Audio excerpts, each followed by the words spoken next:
Équilibre d'un cadre carré dans un champ magnétique uniforme.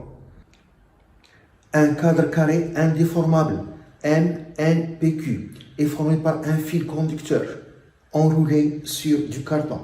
L'enroulement comporte n égale 100 spires carrés de côté A égale 5 cm. Le cadre est suspendu par un fil de torsion de constante de torsion C égale 10-2 Newton fois mètre par radian. Ce cadre est passé dans un champ magnétique uniforme parallèle au plan du cadre de valeur B égale 4,8 fois 10-2 Tesla. On fait passer un courant d'intensité I dans le cadre. 1. Déterminer à l'équilibre l'expression de I en fonction du côté A, B, C, N et l'angle de rotation θ du cadre. 2. Quelle intensité de courant doit parcourir les spires pour que le cadre tourne de l'angle θ égale 1 degré. 1. L'intensité du courant.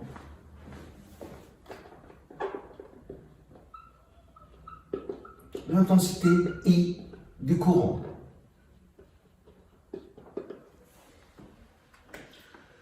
Le schéma du cadre vu de face. Le cadre comporte 100 spires et parcouru par un courant d'intensité I. Il se trouve dans un champ magnétique B uniforme, horizontal. Donc, le cadre sera soumis aux forces électromagnétiques de la place. Le cadre est suspendu par un fil de torsion. Le fil de torsion est confondu avec l'axe delta. Pour le côté QM, il est parcouru par le courant d'intensité I. Il se trouve dans le champ magnétique. Donc, il sera soumis à la force de la place, la force électromagnétique. Le sens de la force de la place est-il que le triangle IL, B, F est direct. Le module de L, c'est la longueur de conducteur qui se trouve dans le champ magnétique et qui est parcouru par le courant d'intensité I. Ce vecteur IL, il est orienté dans le sens du courant I. Le sens de la force de la place F est tel que le triangle IL, BF est direct.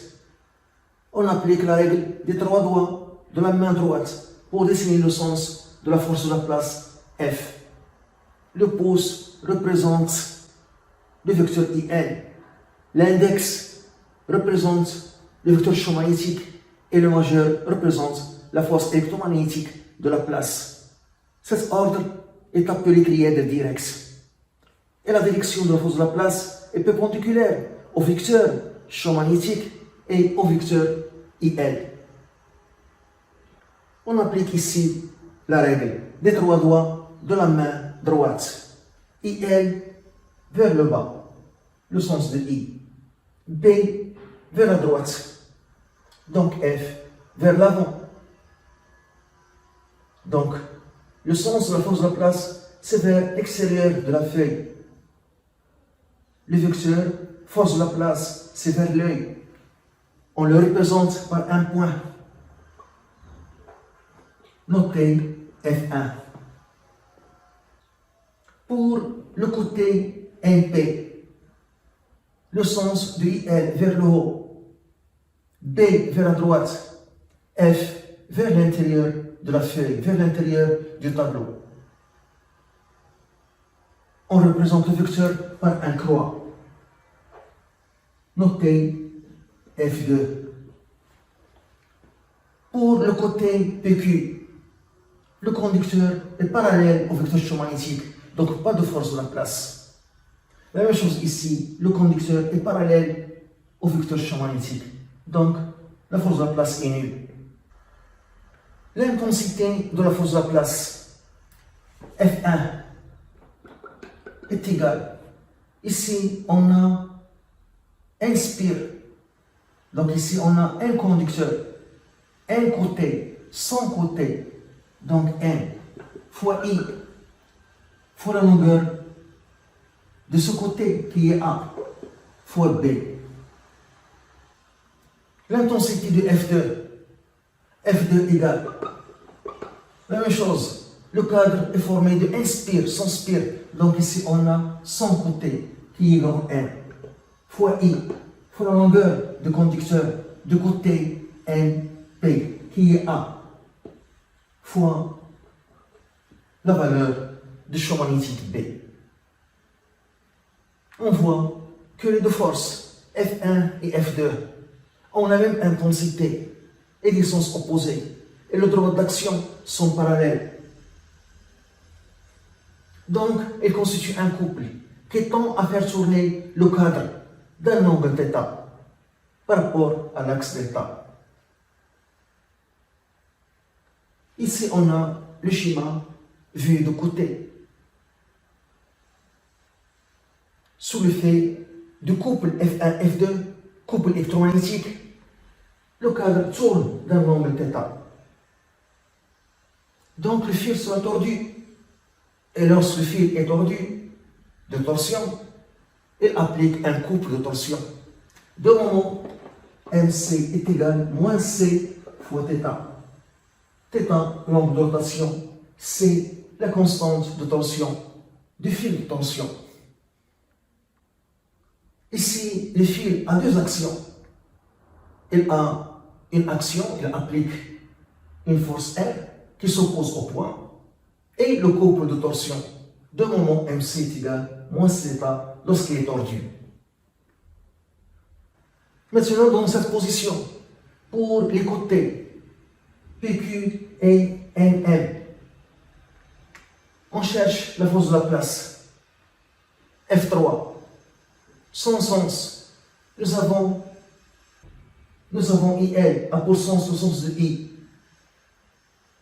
B, horizontal. B, horizontal, vers la droite. F, vers le haut. F, vers le haut. Donc F3 vers le haut. Pour le côté N1, le sens de vecteur IL, c'est le sens de I. Le vecteur champ magnétique B, le vecteur champ magnétique horizontal vers la droite. Donc F vers le bas. Le cadre est soumis aux forces. Son poids P. Le couple électromagnétique F1-F2 qui tend à faire tourner le cadre dans le sens positif. Le couple de torsion MC moins Cθ qui tend à ramener le cadre vers la position initiale. Et les forces électromagnétiques F3 et F4 et à l'action R de fil. Pour le schéma vu du dessus, donc l'œil ici, on voit le cadre de cette façon. L'œil ici. Les forces F1 et F2 qui forment le couple électromagnétique qui tend à faire tourner le cadre dans le sens positif. Son moment M du couple électromagnétique F1-F2 est égal à F fois la distance D. F, c'est l'intensité F1 qui est égale à F2. D, c'est la distance entre les droites d'action des forces F1 et F2 qui forment le couple électromagnétique. Donc F est égal à F1 est égal à F2. Et la distance D, c'est la distance entre les droites d'action des deux forces qui forment le couple électromagnétique F1 et F2. Cette distance, c'est le côté adjacent de θ. Ici, on a l'angle θ, sont deux angles correspondants. Donc, D est égal le côté adjacent pour ce triangle qui est égal à l'hypoténuse qui est à le côté du cadre fois cosinus θ. Donc, le moment du couple électromagnétique est égal à F qui est égal à F1 qui est égal à F2 N fois I fois A fois B fois A fois cosinus θ. A fois A, c'est A au carré. On a dit que sous l'effet de couple électromagnétique F1, F2, le cadre tourne d'un angle θ et le couple de torsion tend à ramener le cadre dans la position initiale. À l'équilibre, on écrit la somme des moments de force appliquée et nulle. À l'équilibre, on a la somme des moments de force appliquée par rapport à l'axe delta est égal à 0. C'est ça l'axe delta, confondu avec le fil de torsion ici. Donc on a le moment de poids P par rapport à delta plus le moment de R, l'action de fil par rapport à delta, plus le moment de F3, la force électromagnétique par rapport à delta, plus le moment de F4 par rapport à delta, force électromagnétique, plus le moment de couple électromagnétique, plus le moment de couple de torsion, MC, est égal à 0. Le moment de poids P, le poids P est confondu avec delta, c'est ça l'axe delta. Donc son moment est égal à 0, plus le moment de l'action R de fil qui s'oppose au poids. R, la même chose, il est confondu avec l'axe delta. Donc son moment est égal à 0. La même chose pour F3 et F4. La même chose pour F3 et F4 sont confondus avec l'axe delta. Donc leur moment est nul. Plus le moment de couple électromagnétique plus le moment de couple de torsion MC est égal à 0. Donc le moment de couple électromagnétique est égal moins le moment de couple de torsion qui s'oppose au couple électromagnétique. Le moment de couple électromagnétique N fois I fois A au carré fois B fois cosinus θ est égal moins C fois θ. C'est la constante de torsion, de fil de torsion. On cherche l'intensité I du courant. Donc I est égal C fois θ sur N fois A au carré fois B fois cosinus θ. C'est ça l'expression de l'intensité du courant en fonction du C, la constante de torsion du fil, et l'angle θ de rotation, et le nombre de spire N, et la valeur du champ magnétique B, et le côté A du cadre. De la valeur de l'intensité du courant.